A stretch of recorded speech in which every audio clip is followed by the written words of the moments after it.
Hi and welcome back to my channel. So I'm super excited about this week's coaching video, and I do apologize for not doing a coaching video last week. Y'all, let me tell you something.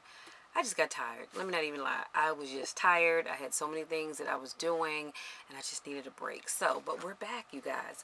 So today I want to talk about how your attachment style impacts your relationship. And this subject actually was a subject that that someone asked me to talk about. And y'all know I don't reveal names, but hopefully this information will help that individual as well as anybody else that may need it. So our style of attachment affects everything from our partner selection to how well our relationships progress to, sadly, how they end. This is why recognizing our attachment pattern can help us understand our strengths and vulnerabilities in relationships. An attachment pattern is established in early childhood attachments and continues to function as a working model for relationships into adulthood. In a sense, we set ourselves up by finding partners that confirm our models.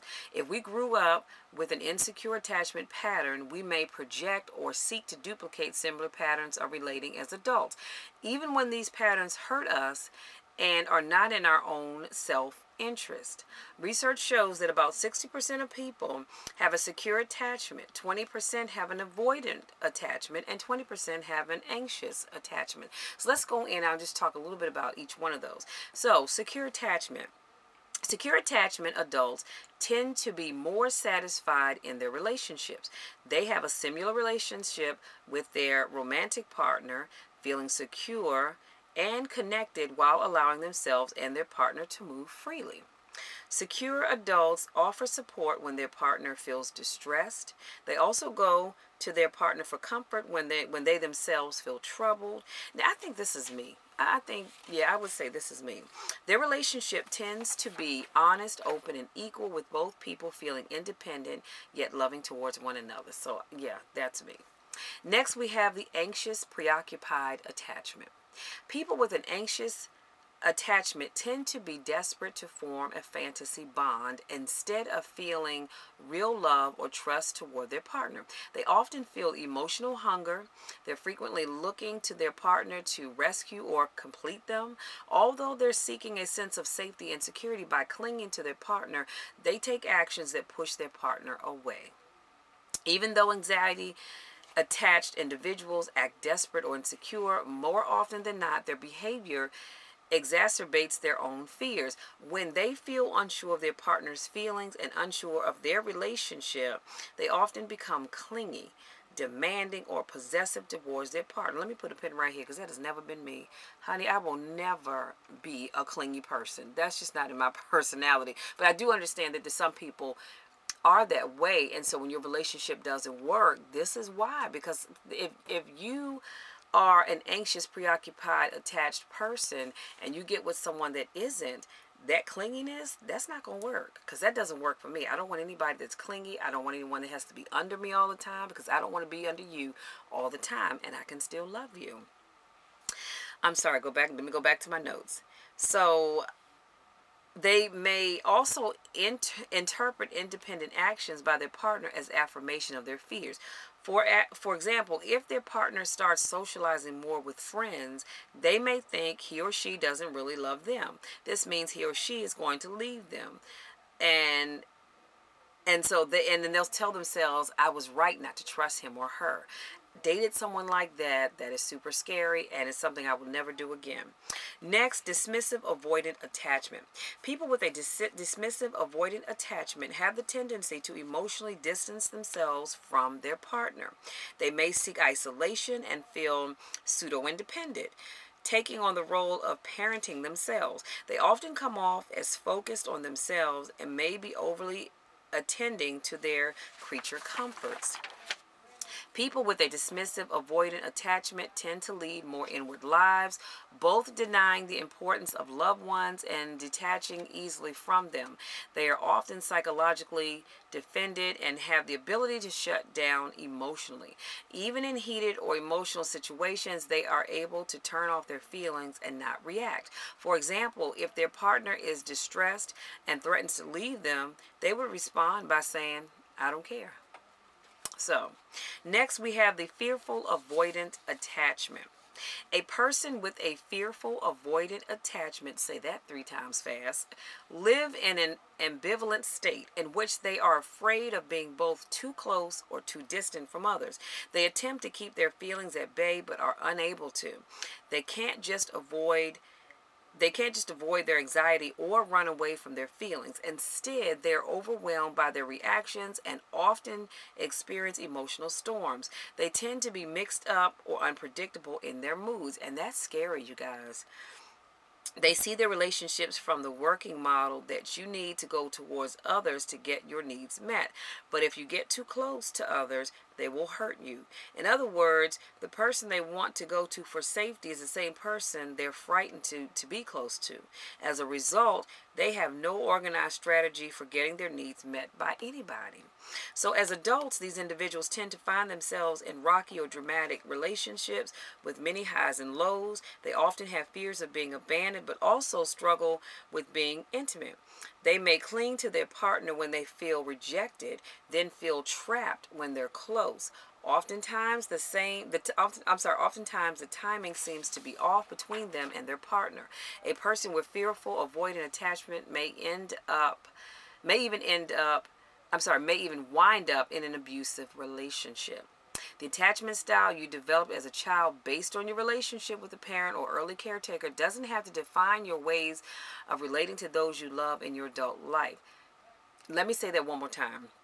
The attachment style that you developed as a child based on your relationship with a parent or early caretaker does not have to define your ways of relating to those you love in your adult life.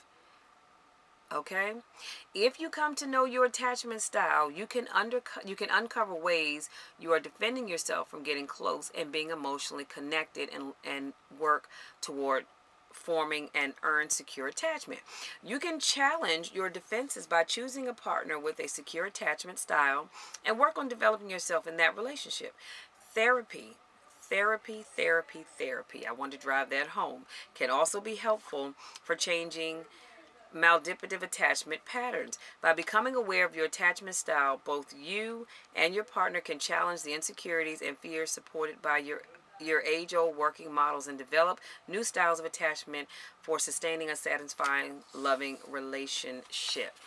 So, I hope that that information helps the person that asked me to talk about this. I really do, because I want you guys to have happy, successful relationships. Now, let me just say this. When it comes to relationships, I've not had many relationships where someone broke up with me. I've only had a few. Nonetheless, they hurt. Okay, let's just be honest with that. They hurt. Nobody likes it. And so what that did for me is each time that happened, it made me close myself off. So I went through a period of time where I would meet somebody, we go out to the movies, we go out to dinner, we laugh and talk on the phone. But the moment I felt you getting a little too close, in my inner circle, then I had to cut you off. And I'm not proud to say this, but when I cut you off, I cut you off. I mean, I'm not answering phone calls, none of that. I don't want to see you. I don't want to talk to you.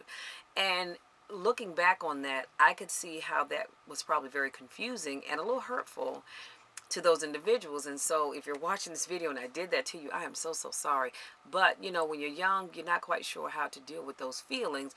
I just knew that being hurt in a relationship at that point in time in my life, I just didn't want to allow anybody to get close enough to me, because my mindset said, you know what, don't let people get too close to you, Michelle, because guess what, if they decide they want to leave, honey, they can leave and your feelings won't be hurt. You're not going to care because you didn't let them get close to you anyway.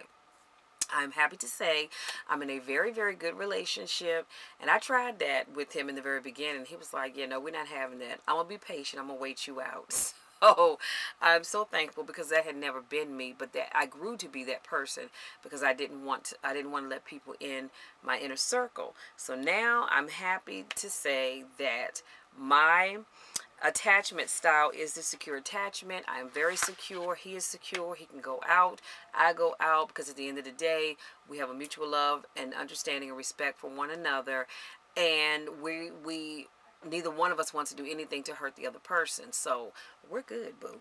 So I just want each of you all to get to that place. And like I talked about, if you need to get some therapy, get you a therapist to sit down and talk about it. Now, I'm a life coach. I am not a licensed therapist, in that sense, but I am a life coach. And if you ever want to schedule some sessions with me, we can certainly sit down and talk about your situation, you know, try to figure out where things kind of went downhill from you and help you figure out how to get back onto the path of having a normal life. Because like I said, I want each and every one of you to have wonderful, wonderful relationships with great people that love you, that cherish you, that treat you like the kings and queens that you are. But if you don't address your attachment styles, or if you don't even know what it is, then it's kind of hard to find that place where you can meet someone and build a great relationship. You ever meet someone and they are just like really awkward, and you're thinking to yourself, dude, what is that about? I mean, because they're just like really, really awkward to be around. I don't think that they don't see themselves the way you see them. And so when relationships don't work out, they blame it on everybody else. Oh, they just weren't the right one, or they weren't ready for me. No, honey, it was you.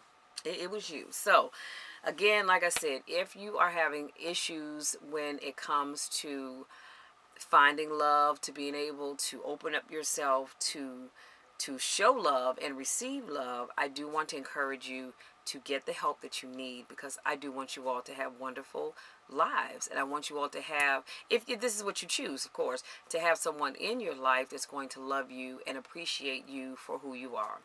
So that's all I have. And again, for the individual that asked me to talk about this topic, thank you so much for asking me to do that, because this was actually a real eye-opener. And it made me think about some past relationships as I read through and did some research for this topic to understand why they were the way they are, or why they are the way they are, or I should say work. Since I haven't talked to them, I don't know. But this was very helpful for me as well, also to be able to know what my attachment style is. So thank you again for asking me to talk about this. So that's all I have for you guys. Thank you so, so much. If you're new to my channel and you recently subscribed since my last video, I want to say thank you so much for hitting that subscribe button.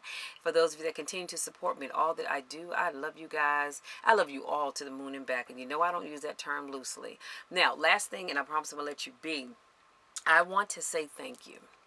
Because my mom and daddy taught me growing up that you always say thank you to the people that have done great things for you, or just, make your life great. So I want to say thank you. And in order for me to do that, I have, if you go to my website, michelleismakingithappen.com, click on that thank you button. When you click on that button, there are two travel certificates. One of them is airfare and hotel for two. And the other one is a 1 to 4 night stay in Las Vegas.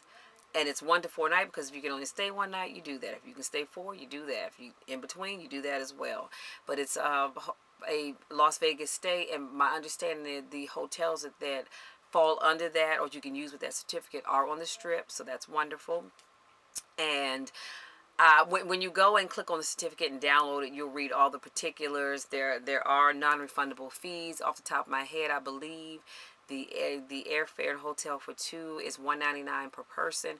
And honey, let me tell you something. You cannot beat that. Can I just say that? You can't beat $199, because I can't fly and stay in a hotel for $199. It's just not working. It's not working. It's not going to happen. So $199 per person, non-refundable. You download your certificate. You have 30 days in which to go ahead and activate your certificate. 30 days after that 31st day, that certificate is no more good, and they're all numbered. So please, please, please do not print off your certificate and try to make copies for other people, because they are numbered. So you cannot do that. What you can do is you can go get your certificate, and you tell your family, your spouse's family, your cousins far and near, even the ones you don't even talk to, tell them they can go to my site and get their certificates as well. But you cannot make copies and share them, because like I said, they are numbered. Again, you have 30 days to activate that certificate, and then you have a whole year in which to use it. Okay, so that's all I have, you guys. Again, I just love you all so, so much. And if there's ever a topic that you want me to talk about, please, please, please, always feel free to let me know. You can email me privately at Michelle is making it happen at gmail.com. I'll leave that information description box, and you let me know what topics you would love for me to talk about within reason. Okay, let me say that, within reason. But for the most part, I don't think there's anything that I'm not going to talk about. Now, sex is not my thing, so can't talk about that. Cooking is not really my thing either, so I'm very limited to talk about that. But if there's something that you want me to talk about, please let me know, because I want this channel to be for you, and I want you guys to hear the things that you want to hear. Okay, so that's it, you guys. Love you, love you, love you, and we will talk again next week. Until then, take care.